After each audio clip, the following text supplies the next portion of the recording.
সে নাহাক পথে আছে, যে সত্য পথে আছে না মিথ্যা পথে আছে, আপনি তাকে কোরআন দিয়ে বিচার করতে পারবেন। যেই মানুষটা হক পথে আছে না সে নাহক পথে আছে, হক পথে নেই, কি দিয়ে বিচার করতে পারবেন? কোরআন দিয়ে বিচার করতে পারবেন। তো আল্লাহ বলছেন কোরআনটা মানুষকে দিয়েছি, এটা জীবনী ব্যবস্থা। তাহলে আমাদের জীবন ব্যবস্থা কি? আল কোরআন। এই কোরআনকে আমাদের সেই সন্ধ্যা থেকে নিয়ে আবার মানে রাত থেকে নিয়ে আবার সকাল অবধি সারাটা ক্ষণ এই কোরআনের হুকুমগুলো যদি আমরা মানি তাহলে আল্লাহ রব্বুল আলামিনকে মানা হবে। যদি আমরা কোরআনের বিধান এবং নবী করিম সাল্লাল্লাহু আলাইহি ওয়াসাল্লামের বিধানের উল্টোটা করি তাহলে আল্লাহকে অস্বীকার করা হবে। কিভাবে? আমরা আল্লাহকে বলেছি, স্বীকৃতি দিয়েছি যে মালিক তুমি আমাদের রব। আল্লাহ রাসূল সাল্লাল্লাহু আলাইহি ওয়াসাল্লাম বলছেন মান ক্বালা লা ইলাহা ইল্লাল্লাহ ফাদাখালাল জান্নাহ, যে ব্যক্তি লা ইলাহা ইল্লাল্লাহ পড়ে সে অবশ্যই জান্নাতে যাবে। তা লা ইলাহা ইল্লাল্লাহর অর্থ কি আমরা জানি। লা নেই, ইলাহা উপাস্য, ইল্লাল্লাহ আল্লাহ ছাড়া, নেই কোনো মাবুদ আল্লাহ ছাড়া। এটাকে স্বীকার করে নিয়েছি। কারণ আমাদের উপাস্য ইট, আমাদের উপাস্য আগুন, পাথর, আপনার কি বলা যায় গাছপালা, মাটি, এগুলো আমাদের উপাস্য না। আমরা এমন একটা সত্তাকে স্বীকার করে নিয়েছি যিনি এগুলো স্রষ্টা। মাটিকে তিনি সৃষ্টি করেছেন, আগুনকে তিনি সৃষ্টি করেছেন, সূর্যকে তিনি সৃষ্টি করেছেন, আকাশকে তিনি সৃষ্টি করেছেন, মাটিকে তিনি সৃষ্টি করেছেন, তিনি তার স্রষ্টা। তাহলে আমরা এমন এক কদির, তিনি বলেছেন ইন্নাল্লাহা আলা কুল্লি শাইইন কদির, এমন এক শক্তিশালীকে আমরা আমাদের রব বলে মেনে নিয়েছি যিনি কারো মুখাপেক্ষী না। তিনি যা কিছু করেন পৃথিবীর সব শক্তি ছাড়া তিনি সব কিছু করেন।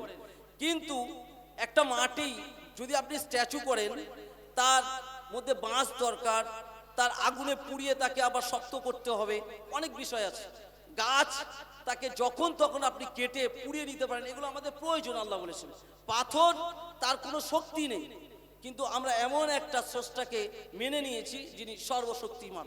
তারপরে কেন মুসলমানের এই অবস্থা? কারণ আমরা ওই যে রবকে বলেছি কিন্তু প্রতিপালক মেনে নিয়েছি, কিন্তু আমাদের মুখে বলা আর অন্তরে আর এক হচ্ছে, আমাদের বাস্তবায়ন হচ্ছে না, কাজ করতে পারছি না। তাওহীদের তিনটি মূলনীতি ভালো করে শুনে রাখবেন। তাওহীদ তিনটে মূলনীতি: এক, মৌখিকভাবে বিশ্বাস করা; দ্বিতীয়ত সেটাকে অন্তরে বসানো; আর আপনাকে বাস্তবায়ন করা। আপনি যখন আল্লাহকে রব বলে মেনে নিয়েছেন, যখন হাইয়া আলাস সালাহ হবে আপনি আর বাড়িতে শুয়ে থাকতে পারবেন না। অন্যান্য যারা অন ইসলামিক, অমুসলিম, তারা বাড়িতে যখন তখন ঘুমাতে পারে, কিন্তু আপনি যখন হাইয়া আলাস সালাহ বলবে আপনাকে ওই ঠান্ডার লেপ, যত আরামদায়ক জিনিস আছে আপনাকে ছেড়ে ওই মসজিদমুখী হতে হবে। তাহলে আপনি আল্লাহকে বিশ্বাস করলেন, আল্লাহকে রব বলে মানলেন। যখন আপনি এটা করবেন না তাহলে আপনি রবের রুবুবিয়াতকে অস্বীকার করেছেন, তাকে আপনি বিশ্বাস করেননি। আল্লাহ সে কথা বলেছেন, ওয়ামিনান নাসি মান ইয়াকুলু আমান্না বিল্লাহ ওয়া বিল ইয়াউমিল আখির ওয়া মা হুম বিমুমিনিন। মানুষের মধ্যে কিছু মানুষ আছে যারা বলে আখিরাতকে বিশ্বাস করেছি, আল্লাহকে বিশ্বাস করেছি। আল্লাহ বলছেন ওয়া মা হুম বিমুমিনিন, তারা মুমিন না। কারণ কি? তারা কাজ মানে কথায় বলে এক, তাদের কাজ আর এক হয়। আমরা বলি ইহদিনাস সিরাতাল মুস্তাকিম, নামাজে চাই না। আবার বলি ইয়াকা না'বুদু ওয়া ইয়াকা নাস্তাঈন, আল্লাহ তোমার কাছে সাহায্য চাচ্ছি এবং তোমার কাজ তোমারই ইবাদত করি। কিন্তু আমরা যখন কোনো প্রয়োজন হয় সালাত আদায় করি। আল্লাহ রাসূলের বড় সুন্নাহ ছিল যে সালাতের মধ্যে সাহায্য চায়া। সেই সালাত আমাদের মধ্যে আছে? নেই। তো সেজন্য যারা আল্লাহকে বিশ্বাস করে নিয়েছে তারা তাদের ইচ্ছা মতো জীবনযাপন করবে না। আল্লাহ সে কথা বলেছেন সূরা নাজিয়াতের মধ্যে, ফাম্মা মান তাগা, যারা সীমা লঙ্ঘন করেছে, ফাইনাল জান্নাতা হিয়াল মাওয়া ফাইনাল জাহিমা হিয়াল মাওয়া, তাদেরকে আমি কি করব? জাহান্নামে নিক্ষেপ করব। আর তারপরে তিনি বলেছেন কি, ওয়া মান খাফা মাকামা রাব্বিহি ওয়া নাহা নাফসা আনিল হাওয়া ফাইনাল জান্নাতা হিয়াল মাওয়া, আর যারা তাদের রবের কাছে দাঁড়ানো ভয় করেছে এবং তাদের নফসের তাদের ইচ্ছে মতো জীবনযাপন করেনি আল্লাহ রাব্বুল আলামিন বলছেন ফাইনাল জান্নাতার হিয়াল মা, তাদেরকে আমি জান্নাতে প্রবেশ করাবো। তাহলে এখন আপনি মুমিন, আপনার উপরে সলাতের আজান হয়েছে, আপনি সলাতে চলে যাবেন। কেন? হাইয়া আলাল ফালা, এর মধ্যে যাবতীয় কামিয়াবি রয়েছে, এর মধ্যে সফলতা আছে। আপনার কাজ আপনার সফলতা দিতে পারে না, আপনার পাণ্ডিত্য সফলতা দিতে পারে না, আপনার যত রকমের ক্ষমতা আপনার সফলতা দিতে পারে না। আল্লাহ কি বলছেন? হাইয়া আলাল ফালা, সালাতের মধ্যে কামিয়াবি আছে। কারণ সালাত আপনি যখন পড়বেন, আপনি যে ডিগ্রি অর্জন করেছেন সেই ডিগ্রিটা, যে ডিগ্রির যে কাজ, ডিগ্রির যে আপনার সততা, এই সালাত আপনাকে বলে দেবে।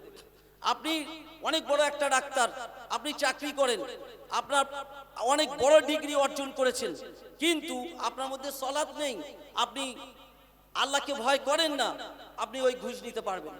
কারণ আপনার মনে তো আল্লাহর ভয় নেই, যে আল্লাহ দেখছেন, আমি আল্লাহকে রব বলে মেনে নিয়েছি, আমাকে একদিন মালিক ইয়াউমিদ্দিন, বিচার দিনে আল্লাহ রাব্বুল আলামিন আমাকে জবাবদিহি করবেন, তিনি বিচার দিবসের মালিক হবে, আমার কর্মফল সম্পর্কে তিনি আমাকে জিজ্ঞাসিত করবেন।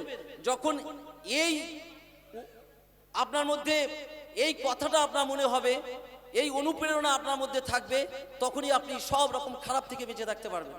আর যখন আল্লাহ আপনার কাছে নেই, আল্লাহর হুকুম নেই, আপনি ইচ্ছেমতো জীবনযাপন করবেন। আল্লাহ রাসূল সাল্লাল্লাহু আলাইহি ওয়াসাল্লাম এক্ষেত্রে একটা কথা বলেছেন যে আদ-দুনিয়া সিজনুল মুমিনিন ওয়া জান্নাতুল কাফিরিন, এই দুনিয়াটা মুমিন মুত্তাকির জন্য জেলখানা, আর যারা অবিশ্বাসী, যারা কাফির, তাদের জন্য এই দুনিয়াটা জান্নাতখানা। আপনি দেখেন, যখন আপনি দুনিয়াটাকে জেলখানা মনে করবেন, আপনার ইচ্ছেমতো জীবনযাপন করতে পারবেন না। আপনি যখন মুমিন, আপনি হালাল রুজি খাওয়ার চেষ্টা করবেন, আপনি রুটিগুলোকে আপনি সৎ পথে উপার্জন করার চেষ্টা করবেন। আপনি মুমিন, আপনি যখন রাস্তা দিয়ে যাবেন, তখন আপনার চোখটা নিচুর দিকে থাকবে, আপনার মাটির দিকে থাকবে, আপনার চোখ, আপনার দৃষ্টি অবনত হবে, যে না, আল্লাহ রাব্বুল আলামিন আমাকে বলেছেন আমার দৃষ্টিটাকে নিচু করে চলতে। আপনি যখন আপনি দেখবেন যে আপনি বারবার কোনো মহিলার দিকে আপনি তাকাবেন, তখন আপনার শয়তান ওখানে চলে আসবে। আল্লাহ সে কথা সূরা নূরের মধ্যে বলেছেন যে অকুল্লিল মুমিনিনা ইয়াগদুলনা আবসারিহিন্না, আয়াতটা আছে যে তোমাদের দৃষ্টিটাকে অবনত করে নাও, ওয়ায়ুবদিনা জিনাতাহুন্না ওয়ায়াহফাজনা ফুরুজাহুন্না, আর তোমাদের কি করো? লজ্জাস্থানকে হেফাজত করো। ওয়াবসারিহিন্না, এবং তোমাদের দৃষ্টিটাকে তোমরা অবনত করো। ওয়ায়ুবদিনা জিনাতাহুন্না, আর তারপরে তিনি বলেছেন যে ওই যে জাহেলি যুগের মতো তোমরা ঘোরাফেরা করো না। মেয়েদের কথা বলা আছে, তোমরা তোমাদের বুকটাকে এবং তোমাদের দৃষ্টিটাকে নিচু করে নাও, এবং তোমাদের বক্ষটাকে তোমরা চাদর দিয়ে মুড়ে নাও। ছেলেদেরকে তদ্রূপ বললেন, পুরুষদেরকে তোমাদের দৃষ্টিটাকে তোমরা অবনত করো এবং তোমাদের লজ্জাস্থানকে হেফাজত করো। তাহলে যদি এই কথাটা একটা মুসলিম নারী এবং পুরুষ মেনে নেয়, তাহলে রাস্তা দিয়ে যখন কোনো মহিলা যাবে, যখন তার দৃষ্টিটাকে অবনত করে নেবে, তার মধ্যে কি কোনো পাপ ঘটবে?